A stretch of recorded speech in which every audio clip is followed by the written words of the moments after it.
Sir, আমাকে চিনতে পেরেছেন? না বাবা, আমি তোমাকে চিনতে পারিনি। তুমি কে? আমি একসময় আপনার ছাত্র ছিলাম। ও আচ্ছা, এখন তুমি কি করছো? আমি একজন শিক্ষক। সাবেক ছাত্রের মুখ থেকে এই কথা শুনে বৃদ্ধ শিক্ষক অত্যন্ত খুশি হয়ে বললেন, বাহ, খুব ভালো, খুব ভালো। আমার পেশা বেছে নিয়েছো তাহলে। যুবক মৃদু হেসে জবাব দিল, আসলে আমি আপনার মতো একজন শিক্ষক হতে পেরেছি বলে নিজেকে ধন্য বলে মনে করছি। আপনি আমাকে আপনার মতো হতে ভীষণ অনুপ্রাণিত করেছেন স্যার। বৃদ্ধ শিক্ষক কিছুটা কৌতূহল নিয়ে যুবকের শিক্ষক হওয়ার নেপথ্য কারণ জানতে চাইলেন। যুবক তার শিক্ষক হয়ে ওঠার গল্প বলতে গিয়ে বৃদ্ধ শিক্ষককে স্মরণ করিয়ে দিল স্কুলে ঘটে যাওয়া একটি ঘটনার কথা। মনে আছে স্যার, একদিন আমার এক সহপাঠী বন্ধু, যে আপনার ছাত্র ছিল, একটি নতুন ঘড়ি নিয়ে ক্লাসে এসেছিল। তার ঘড়িটি এতটাই সুন্দর ছিল যে আমি কোনোভাবেই লোভ সামলাতে পারিনি। সিদ্ধান্ত নিয়েছিলাম যেভাবে হোক ঘড়িটি আমার চাই। এরপর সুযোগ মতো তার পকেট থেকে ঘড়িটি চুরি করে আমি। কিছুক্ষণ পর আমার সেই বন্ধু তার ঘড়ির অনুপস্থিতি লক্ষ্য করে এবং তখনই আমাদের স্যার অর্থাৎ আপনার কাছে অভিযোগ করে। তার এই অভিযোগ শুনে আপনি ক্লাসের উদ্দেশ্যে বলেছিলেন, আজ ক্লাসে চলাকালীন সময়ে এই ছাত্রের ঘড়িটি চুরি হয়েছে। যেই চুরি করে থাকো ঘড়িটি ফিরিয়ে দাও। আপনার নির্দেশ শুনে আমি ঘড়িটি ফেরত দিতে পারিনি, কারণ ঘড়িটি ছিল আমার কাছে খুবই আকর্ষণীয়। তাছাড়া আমরা খুবই গরিব ছিলাম, এমন ঘড়ি কেনার সামর্থ্য আমাদের ছিল না।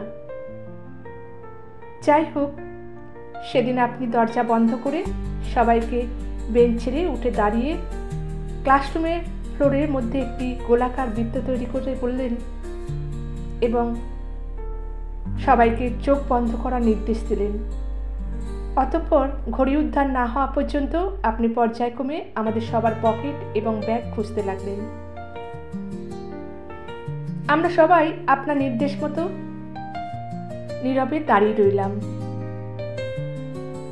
এক এক করে পকেট এবং ব্যাগ চেক করতে করতে একটা সময় আপনি যখন আমার ব্যাগে হাত দিয়ে ঘড়িটি খুঁজে পেলেন, তখন ভয়ে লজ্জায় আমার শরীর কাঁপছিল।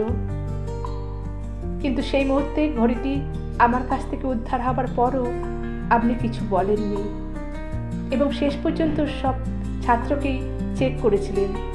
সব শেষে আপনি আমাদের উদ্দেশ্যে বললেন, ঘড়ি পাওয়া গেছে, এবার তোমরা সবাই চোখ খুলতে পারো। ঘড়িটি পাবার পর আমার সেই বন্ধুটি আপনার কাছে জানতে চেয়েছিল ঘড়িটি কার কাছ থেকে পাওয়া গিয়েছিল। আপনি তাকে বলেছিলেন, ঘড়িটি কার কাছে পাওয়া গেছে সেটা গুরুত্বপূর্ণ নয়, তোমার ঘড়ি যে পাওয়া গেছে সেটাই গুরুত্বপূর্ণ। সেদিনের ঘটনা নিয়ে পরবর্তীতে আপনি আমার সাথে আর কোনোদিনই কথা বলেননি, এমনকি সেই গর্হিত কাজের জন্য আমাকে তিরস্কার পর্যন্ত করেননি। নৈতিক শিক্ষা দেওয়ার জন্য আপনি আমাকে স্কুলের কোনো কামরায় নিয়ে যাননি। ঘটনাটি ছিল আমার জীবনের সবচেয়ে কলঙ্কজনক অধ্যায়। অথচ আপনি অত্যন্ত বুদ্ধিমত্তার পথে চুরি হওয়া ঘড়িটি উদ্ধার করলেন এবং সবার সামনে আমার সম্মান রক্ষা করলেন। এই ঘটনার পর আমি বহুদিন অনুশোচনায় পড়েছি।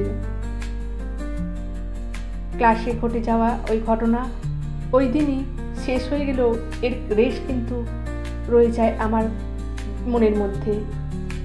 বিবেকের সাথে যুদ্ধে বারবার দংশিত হয়েছি, নীরবে অনুশোচনায় আগুনে পুড়েছি। তারপর সিদ্ধান্ত নিলাম, এইসব অনৈতিক কাজ জীবনে আর কখনো করব না। একজন ভালো মানুষ হব, একজন শিক্ষক হব, সত্যিকার অর্থে মানুষ গড়ার কারিগর হব।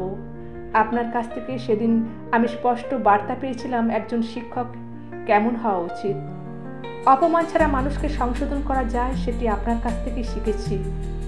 আপনার উদারতা এবং মানবতা আজ আমাকে এখানে নিয়ে এসেছে স্যার।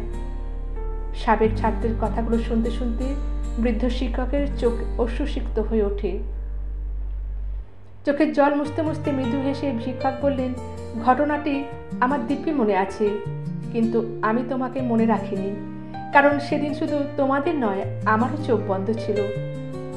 তারপর শিক্ষক দীর্ঘশ্বাস ত্যাগ করে বললেন, তুমি বলো বাবা, কোনো শিক্ষক কি সন্তানতুল্য ছাত্রদের চোরের বেশে দেখতে পারে? আমি চাই আমার ছাত্রদের বীরের বেশে দেখে গর্ব করতে। ধন্যবাদ।